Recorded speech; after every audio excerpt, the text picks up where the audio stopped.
사랑하는 자들아, 영을 다 믿지 말고 오직 영들이 하나님께 속하였나 분별하라.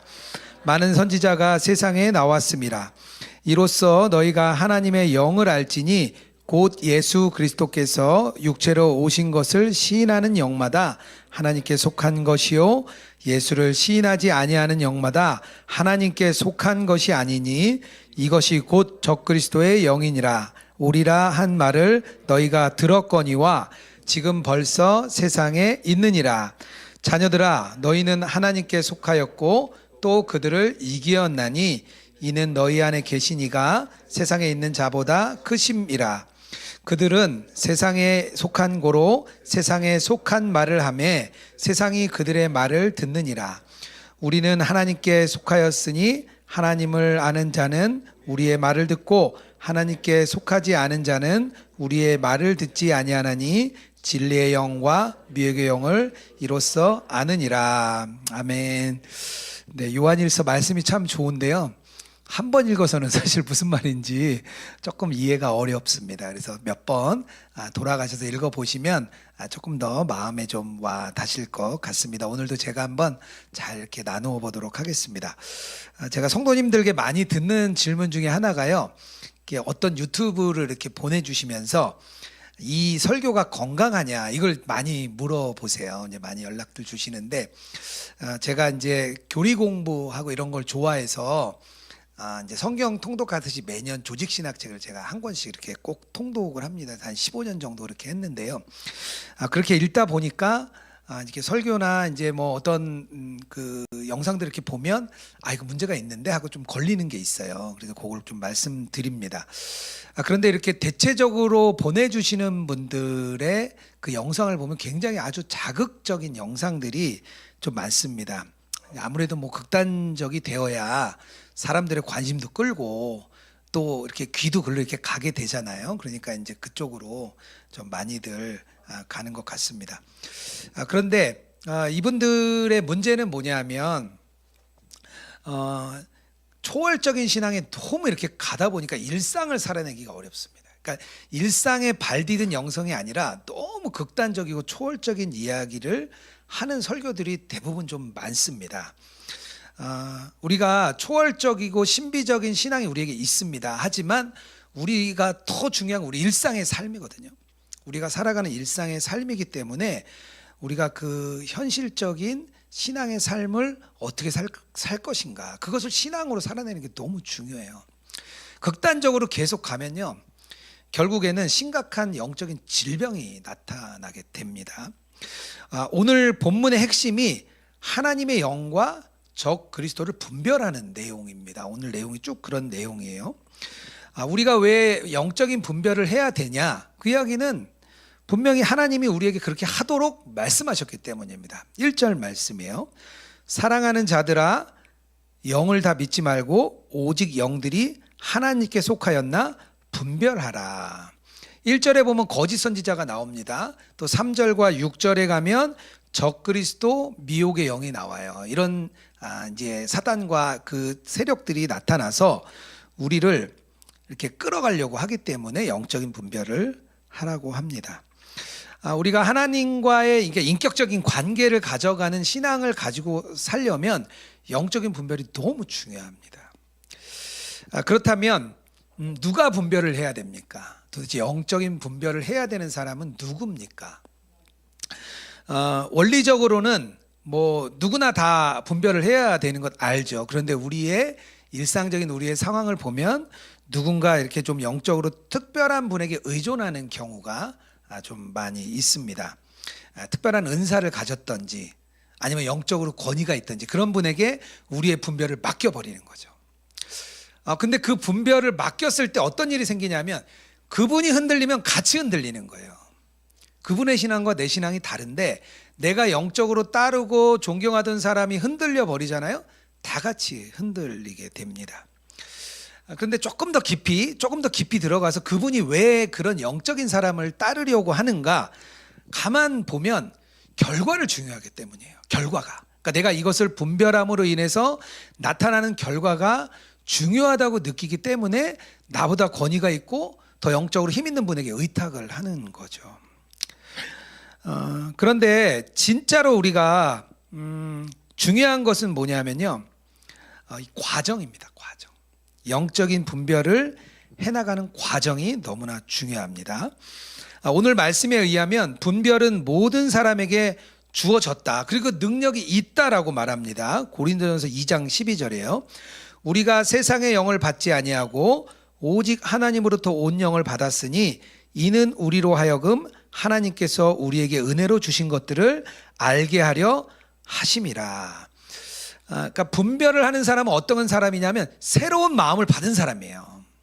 하나님으로부터 새로운 마음을 받은, 우리가 다 그렇잖아요. 새로운 영을 받은 사람들은 그것을 분별할 수 있는 능력도 있고 그것도 분별할 수 있는 힘도 주님이 주셨습니다. 그리고 이 분별의 과정 자체가 개인의 성숙, 영적인 성숙을 어떻게 이루어 나가냐에 아주 중요한 역할을 해요. 그러니까 한마디로 우리가 걸어야 되는데 나는 걷지 않고 다른 사람에게 대신 걷는 것을 맡겨버리면 안 되잖아요. 동일합니다. 그러니까 우리가 좀 이렇게 실수하고 또 잘못 판단을 내리더라도 그 영적인 분별은 그 과정과 그 영적인 분별을 하는 그 사람에게 관심이 있어요. 하나님은 그 사람에게 관심이 있습니다. 그래서 그 부분을 우리가 영적인 분별을 하는 데 있어서 먼저 내가 영적인 분별을 하는 과정이 중요하구나. 그것을 먼저 좀 이제 깨달아야 됩니다. 또 분별이 모든 사람들에게 이렇게 주어집니다. 그런데 능력도 주어졌다고 오늘 말씀이 있는데 우리는 왜 영적인 분별에 실패할까요? 왜 우리는 실패할까요? 에덴 동산에서 뱀이 하와에게 말을 걸잖아요. 말을 걸었을 때 그 이야기를 듣고 분별을 했어야 되는데 하와가 영적인 분별을 하지 못합니다. 그리고 그때부터 인간들은 실패의 길을 걷기 시작했습니다. 그 이유가 야고보 사도가 이렇게 말합니다. 야고보서 1장 4절이에요.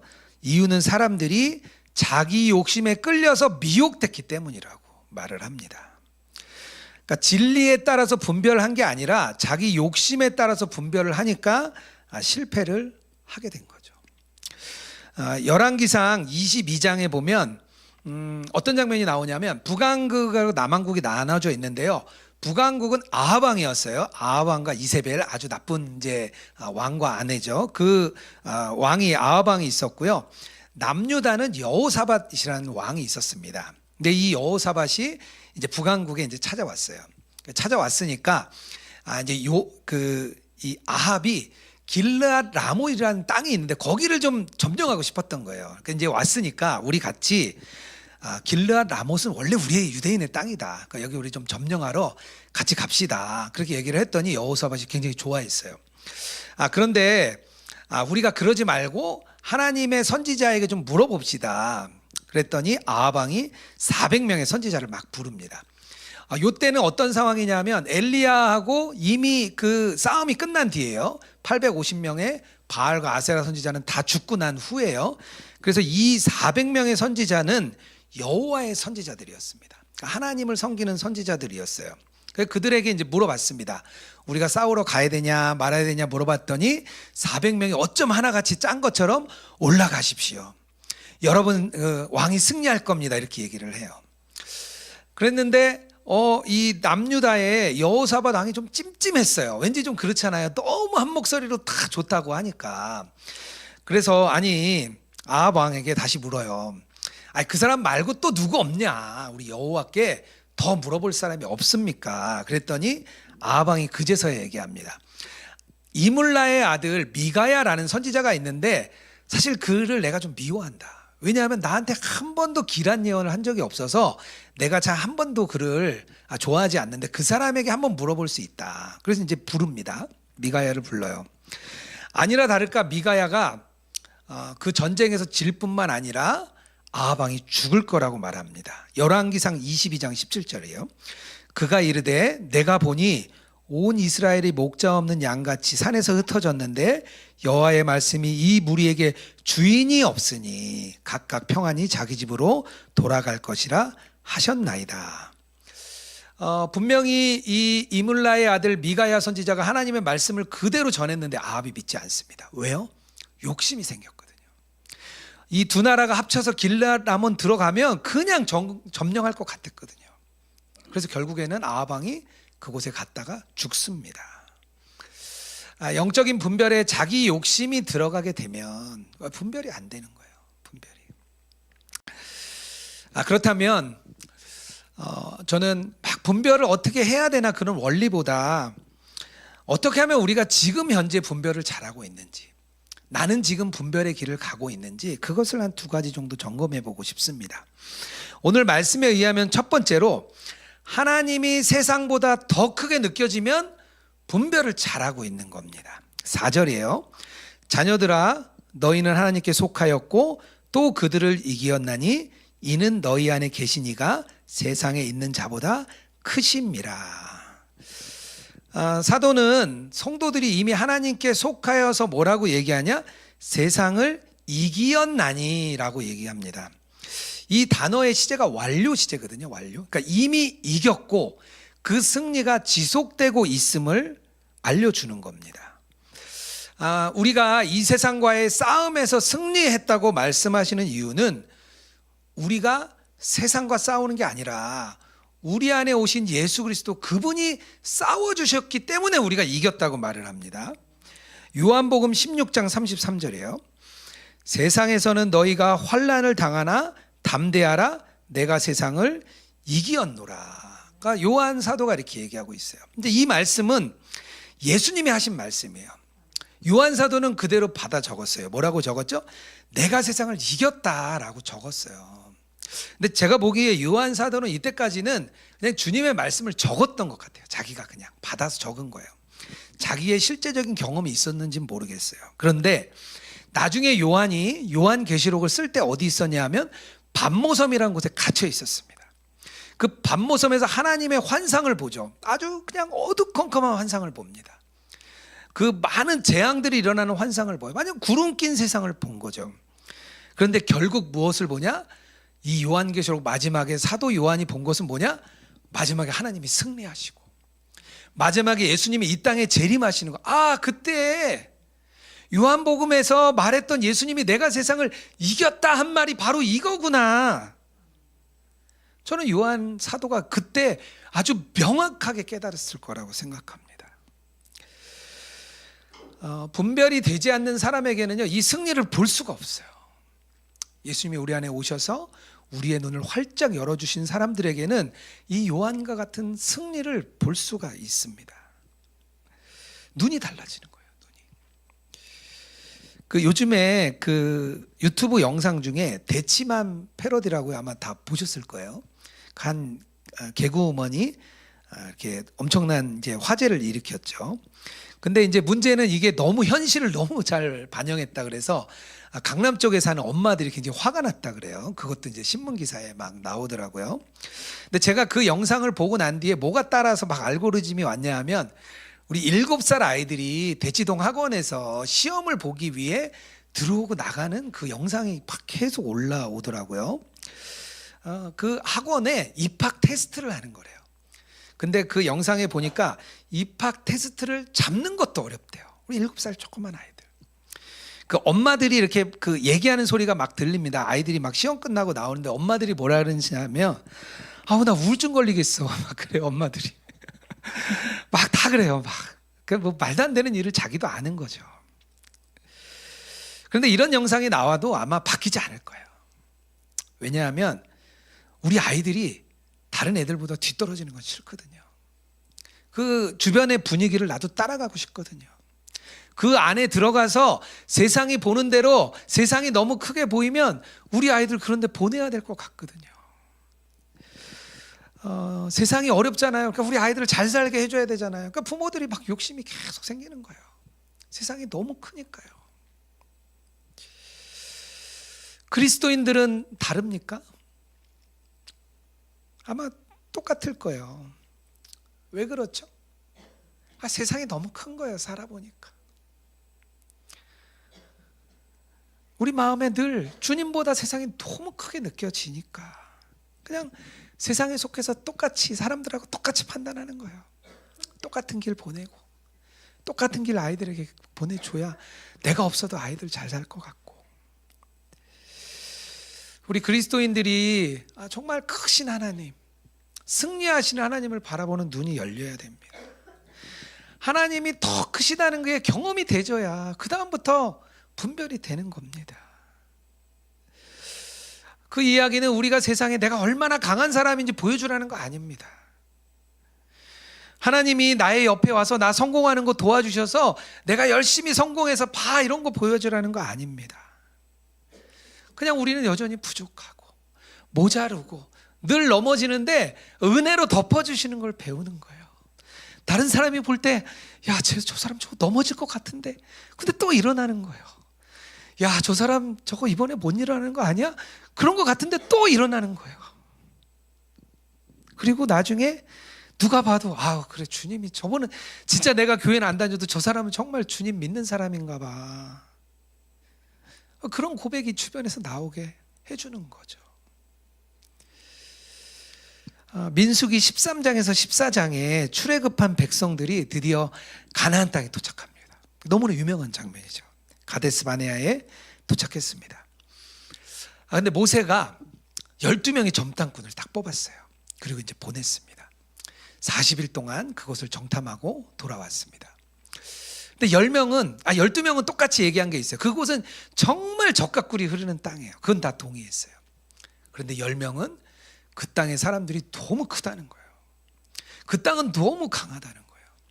그리고 여호수아 갈렙 2명만이 그래도 우리가 이길 수 있어요. 우리가 승리할 수 있어요. 얘기했습니다. 그런데 문제는 어떻게 됐죠? 사람들이 다 많은 쪽을 따라갔어요. 그 10명을 따라갔습니다. 그리고 막 모세에게 막 달려 들어가지고 불평불만 돌아가자 막 난리가 났습니다. 하나님이 막 진노를 하셨어요. 여기 다 죽이고 내가 새로운 백성을 만들리라. 사람들이 막 분별을 못하는 거예요. 근데 어떻게 했죠? 모세가 막 하나님께 막 달려 들어가지고 겨우 목숨을 건집니다. 그때 아니었으면요 이스라엘 백성들이 다 죽었어요. 영적인 분별을 하는 이 성도들의 눈을 볼 수가 있습니다. 하나님이 더 크지 않으시면 잘못된 길로 가는 거죠. 한 번은 제가 섬기는 우리 예수동행 미니스트리에서 해외 세미나를 이제 준비를 했습니다. 해외 예수동행 세미나를 준비하고 한 1년 정도 이제 미리 소통을 하면서 준비를 맞이했습니다. 그 교회가 또 100주년 되는 교회여서 참 의미 있는 일이고 교회 집회도 하고 또 목회자들 대상으로 하는 세미나도 하기로 이렇게 결정을 했습니다. 문제는 한 달 정도 남았을 때 갑자기 미국 교단 안에 동성애 문제로 큰 문제가 발생했습니다. 그리고 나서 많은 교회들이 갈라졌습니다. 근데 그 교회도 그런 교회가 됐습니다. 담임 목사님도 교회를 떠나시게 됐고 교회가 반으로 갈라졌어요. 좀 지켜보자는 쪽과 반대하는 쪽이 아주 첨예하게 대립을 했습니다. 그런 상황이라 그 교회를 더 그곳에서 할 수는 없겠다 이렇게 결론을 내렸습니다. 그래서 선임 장로님께 죄송하지만 이번에는 못 갈 것 같습니다 이렇게 말씀을 이제 드렸습니다. 그런데 1년 동안 준비를 했던 상황이라 좀 너무 아쉬웠어요. 그런데 다행히 한 교회에서 아주 극적으로 연락을 주셨습니다. 본인 교회에서 목회자 세미나도 섬겨주시고 또 우리 집회도 이곳 집회를 하면 좋겠다고 말씀을 하셨습니다. 근데 한 번도 저희랑 이렇게 교류를 했던 적이 없는 교회라 조금 이제 걱정이 조금 되긴 했어요. 그래도 하나님이 극적으로 열어주신 길이라고 생각하고 이렇게 그곳에 갔습니다. 그런데 그런 상황이 그쪽 미국 지역에 있다 보니까 일단 접수가 안 됐어요. 보통 가면 뭐 100명, 150명 이상 목회자 세미나를 했는데 한 20명 정도가 이렇게 모이셨습니다. 큰 예배당에 한 20명 정도 앉아 계시니까 제가 마음이 너무 어려웠어요. 제가 뭘 잘못한 것 같았어요. 왠지 제가 잘못한 것 같고 되게 막 죄송했어요. 우리 같이 간 팀들이 많았는데 큰 비용을 들여서 우리가 이렇게 왔는데 너무 적은 인원을 대상으로 하는 것 아닌가 이렇게 좀 마음이 어려웠습니다. 그리고 이렇게 세미나가 끝이 났습니다. 그런데 1년이 지났어요. 감사하게 5개 교회가 일어났습니다. 정말 우리가 생각지도 못했던 5개 교회가 일어나서 처음으로 미국 지역 안에 파트너스 교회 모임이 생겼습니다. 5교회가 시작을 했어요. 그래서 지금 잘 가고 계십니다. 하나님의 방법이 다른 거죠. 하나님의 방법이 다르고 하나님이 세상보다 더 크시죠. 우리가 그걸 보고 달려가는 겁니다. 우리가 영적인 분별을 하기 위해서 세상이 더 크면요, 우리가 눈을 이렇게 돼요. 더 크신 하나님을 바라보는 눈이 열려서 우리가 영적으로 잘 분별하는 저와 여러분 되기를 주님의 이름으로 축복합니다. 두 번째로 또 한 가지가 있는데요, 뭐냐면 하나님을 주인으로 따르고 있으면 영적인 분별을 잘하고 있는 겁니다. 6절입니다. 우리는 하나님께 속하였으니 하나님을 아는 자는 우리 말을 듣고 하나님께 속하지 아니하는 자는 우리 말을 듣지 아니하나니. 여기서 우리 말을 듣고 행한다는 것은 그분을 주인으로 삼았다는 뜻입니다. 영적인 분별에 있어서 자신이나 또 영적으로 분별을 해주는 사람에게 초점을 맞추는 것이 아니라 하나님께 초점을 맞춰야 된다는 것을 아주 명확하게 보여주고 있습니다. 하나님께서 이끄시는 곳, 하나님이 주인이 되는 결정을 내리면 우리가 잘 가고 있는 겁니다. 지금 시대는 조금 옛날과 달라진 것 같아요. 옛날에는 권위자가 있었어요. 강력한 권위자. 선생님, 부모님, 그리고 또 위정자들, 우리 국가의 위정자들, 그리고 교회의 목회자들, 이런 분들이 옛날에 아주 강력한 권위자들이었어요. 근데 지금은 이게 다 흔들렸습니다. 목회자들은 도덕적으로 너무 타락했기 때문에 말할 것도 없고요. 선생님에 대한 권위 이미 땅에 떨어진 지 오래고요. 정치인들에 대한 권위, 또 부모에 대한 권위 다 땅에 떨어졌습니다. 신뢰가 무너진 지 오래예요. 근데 문제는 뭐냐면 주인이 없는 거예요. 내 마음에 주인이 없어졌어요. 그러면 누가 주인으로 앉냐 이거죠. 자기 자신이 내면의 주인이 될 때가 너무 많습니다. 우리가 각 개인의 영적인 상태를 잘 돌봐줘야 되는 이유는요, 스스로 왕이 되어서 그 자리에 앉을 수 있기 때문이에요. 외부와 소통을 단절하고 스스로 왕이 되고 내가 주인 되는 경우가 너무나 많습니다. 이 시대의 사람들이 신앙생활을 그렇게 하게 되면 지속적으로 이렇게 해나가기도 어렵고요. 영적으로 성숙하는 건 더 어렵습니다. 현대 그리스도인들을 보면, 특히 우리 한국교회의 그리스도인들을 보면 그래도 어느 정도 경제적인 안정을 누리고 있습니다. 신앙적인 박해는 없습니다. 그런데 미래에 대해서는 더 불안하고 더 두렵고 염려와 걱정은 우리 안에 더 가득 쌓여 있습니다. 그러니까 디지털 시대니까 더 그쪽으로 가속화되고 있죠. 혼자 있어도 지루하고 심심하지 않은 세상이 됐어요. 그러니까 혼자 계속 깊이 들어가면 결국은 어떻게 되냐? 계속 실패와 낙심과 절망 속으로 계속 들어가게 되는 거죠. 그 사단이 그것을 막 계속 끌고 가요. 계속. 하나님이 주인 된다는 것은 다른 말로 우리의 마음을 하나님의 집으로 내어주는 겁니다. 그분이 내 안에 오셨으면 그분에게 거하실 수 있는 공간을 드려야 돼요. 손님이 우리 집에 만약에 왔는데요, 우리 집에 작은 방이 하나 있어서 그곳에 방을 내주면 어떻게 하냐면 손님은 그 방에만 있어요. 밖에 나가기도 어렵습니다. 계속 그 방에만 있어야 돼요. 화장실 갈 때도 문 살짝 열었다가 주인이 없으면 이렇게 살짝 나갔다가 막 들어오죠. 그게 보통 손님들의 마음이에요. 그런데 내가 만약에 집을 비워주고 에어비앤비처럼 마음껏 쓰세요. 저는 열흘 있다 올 테니까요, 여기 창고까지 다 둘러보세요. 그렇게 한번 마음을 내줘 보세요. 방을. 그럼 아마 새로 온 사람이 손님이 너무 편할 거예요. 막 곳곳에 다니면서 여기도 누워봤다 저기도 누워봤다 아마 막 그럴 거예요. 주님이 우리 안에 오신 게 똑같습니다. 우리의 마음이 나의 자아로 가득 차 있으면 하나님이 일하실 수 있는 공간이 없어요. 하나님이 일하실 수 있는, 활동하실 수 없는 장소가 없습니다. 우리의 몸이 하나님의 집이 된다. 다른 말로 우리의 마음이 성전이 된다는 것입니다. 성전의 주인이 당연히 누구죠? 하나님이죠. 하나님이세요.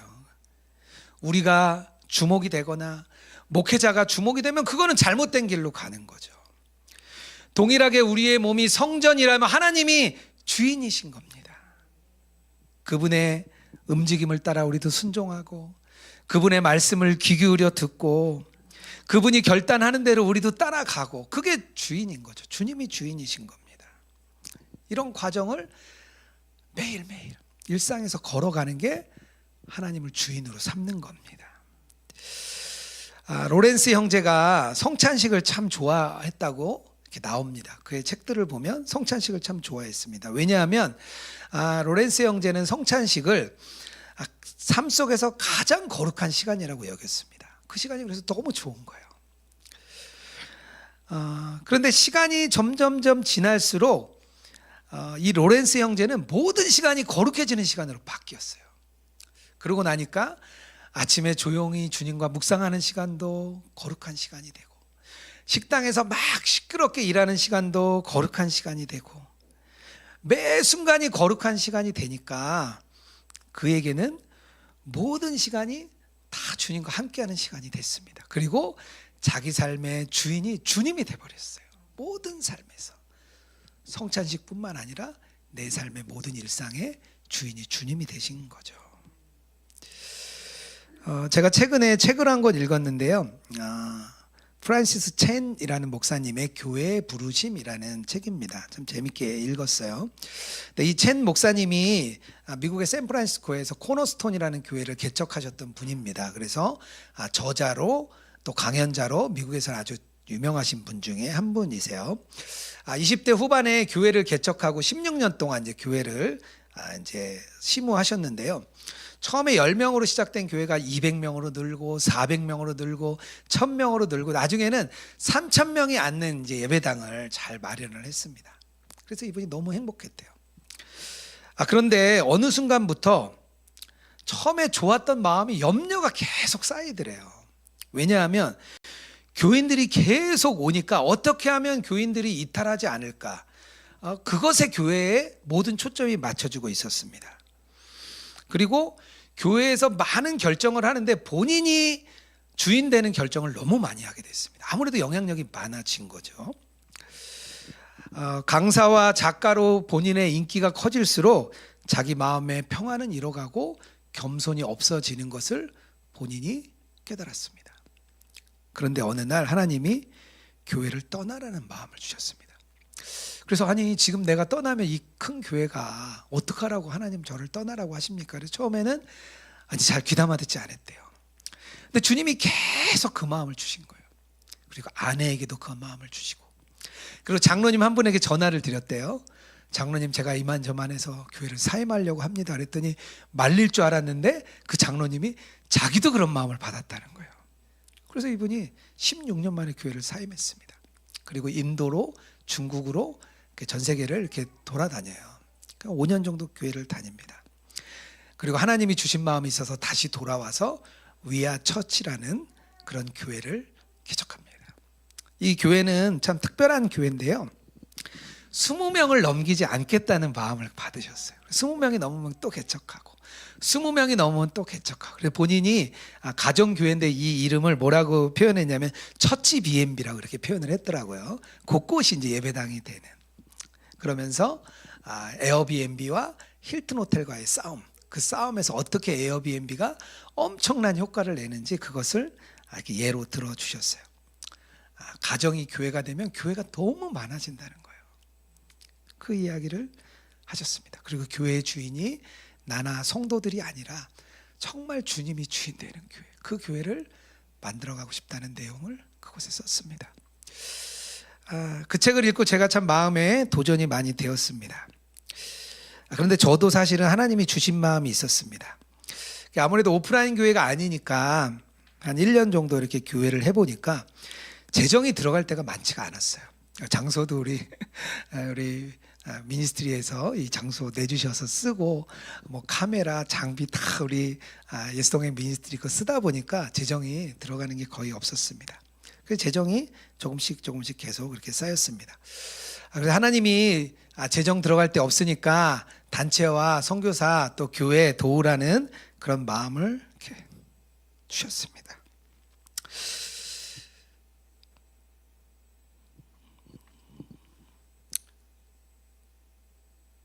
그런데 그 문제는 제 자신이었어요. 마음에 두려움이 있었습니다. 온라인 교회인데 한순간에도 무너질 수 있는 교회인데 우리 교회가 그런 힘이 될 수 있을까? 우리 교회가 과연 나를 책임져 줄 수 있을까? 그런 두려움이 제 안에 있었습니다.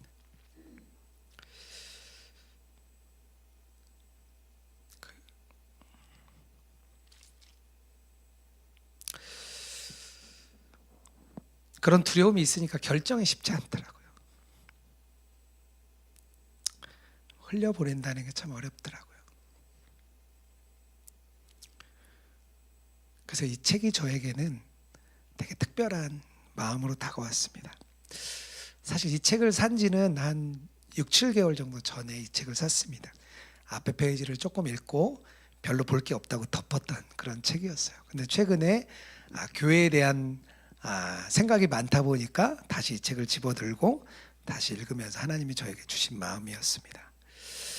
정말 주님이 주인 되는 교회, 저의 마음이나 또 우리 성도님들의 마음이 아니라 정말 주님이 주인 되는 교회, 그런 교회를 잘 분별하라는 그런 마음을 주님이 주셨습니다. 그래서 제가 그 마음을 우리 기획위원들, 우리 운영위원들에게 올렸습니다. 그래서 우리 이번 주는 바쁘니까 다음 주에 우리가 도울 교회, 도울 선교사님 우리 다 찾아서 오자고, 그래서 이렇게 올려놓고 우리가 결정하자, 그렇게 이렇게 나누었습니다.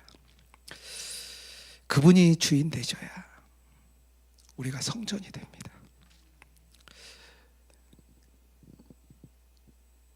우리가 온라인으로 성도님들 많이 오시는데요, 그 온라인의 그 자리가 교회가 되려면 우리 예배하는 한 분 한 분 마음의 주인이 하나님이 되셔야 합니다. 그렇다면 온라인인지 오프라인인지 장애물은 없어집니다. 그곳이 바로 진정한 교회이고 진정한 성도가 있는 곳이기 때문입니다.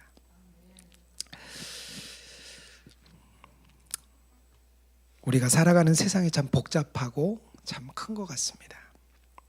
우리가 영적인 분별을 꼭 해야만 되는 그런 시대를 우리는 살아가고 있습니다. 우리가 정말 주님과 함께 그 길을 걸어가는 저와 여러분 되기를 주님의 이름으로 축복합니다. 아멘.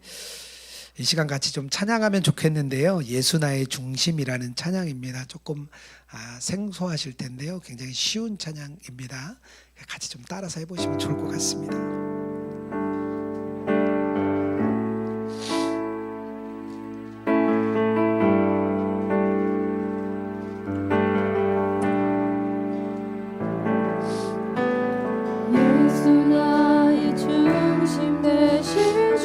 예수 나의 중심 되신 주, 예수 나의 중심 되신 주, 시작부터 끝까지 나의 삶 속에 늘 함께 하신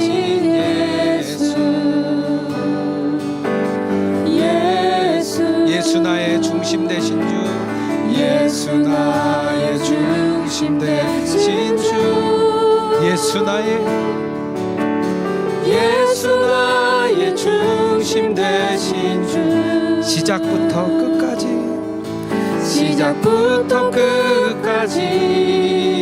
나의 삶 속에 늘 함께 하신 예수, 이 세상 어떤 것도 내겐 다 소용없네. 예수 나의 중심, 예수 나의 중심, 모든 삶의 중심 되신 예수님, 내 삶의 중심 되신 예수, 중심 되신 예수, 내 삶의 중심 되신 예수, 내 삶의 중심 되신 예수, 시작부터 끝까지 나의 삶 속에 늘 함께 하신 예수. 예수, 이 세상 어떤 것도 내겐 다 소용없네. 예수 나의 중심, 예수 나의 중심, 모든 삶의 중심 되신 예수님. 교회의 중심 되신 예수, 교회의 중심 되신 예수, 교회의 중심 되신 예수, 교회의 중심 되신 예수. 다 무릎 꿇고서 모든 입술 주를 신하네. 예수, 교회의 중심 되신 예수, 교회의 중심 되신 예수, 교회의 중심 되신 예수, 교회의 중심 되신 예수. 다 무릎 꿇고서, 다 무릎 꿇고서 모든 입술 주를 신하네. 예수, 예수, 예수, 예수, 예수, 예수,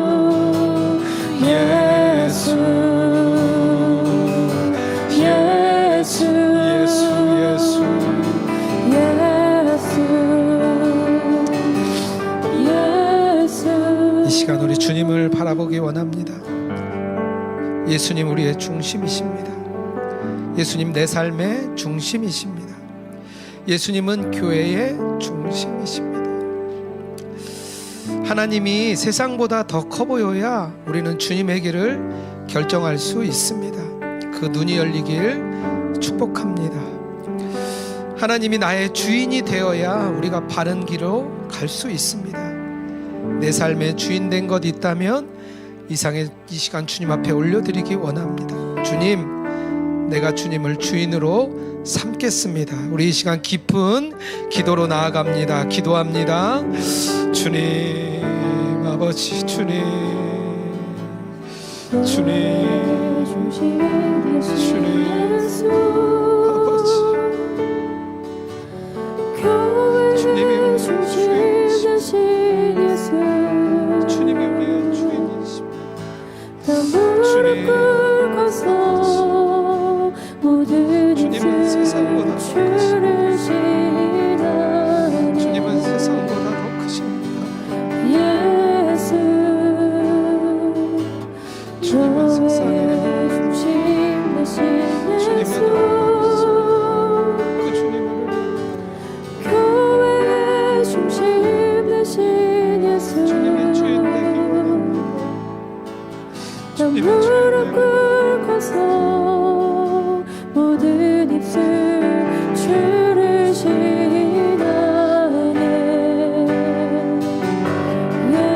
예수, 교회의 중심 되신 예수. 우리 가슴에 손을 얹고 찬양하겠습니다.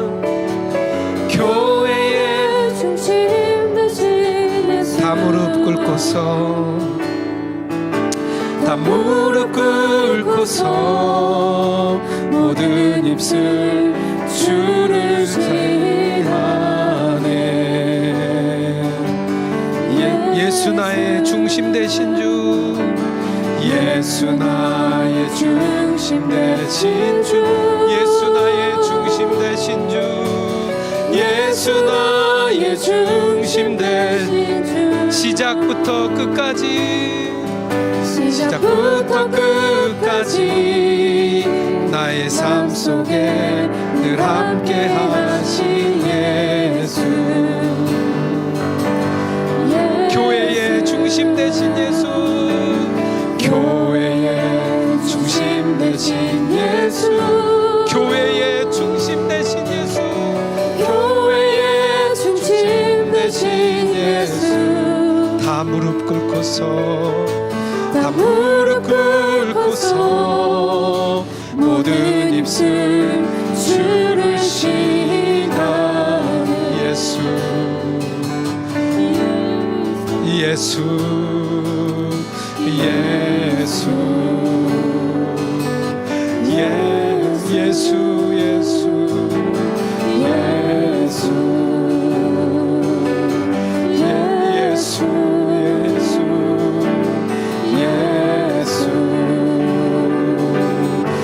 예수. 하나님, 세상이 너무나 혼탁합니다. 정말 분별 없이는 살아갈 수 없는 세상입니다. 우리의 욕심에 이끌려 영적인 분별을 하지 않는 저희들 되게 하여 주시옵소서. 특별히 우리가 하나님이 더 크신 분이라는 눈이 열리게 하여 주시옵소서. 그 눈이 열릴 때 우리가 올바른 영적인 분별을 해나갈 줄 믿습니다. 특별히 내 삶의 주인이심을 고백하게 하여 주시옵소서. 우리 삶의 주인이시며 우리 자녀들의 주인이시며 우리 부모님들의 주인이시고 우리 가정의 주인인 줄 믿습니다.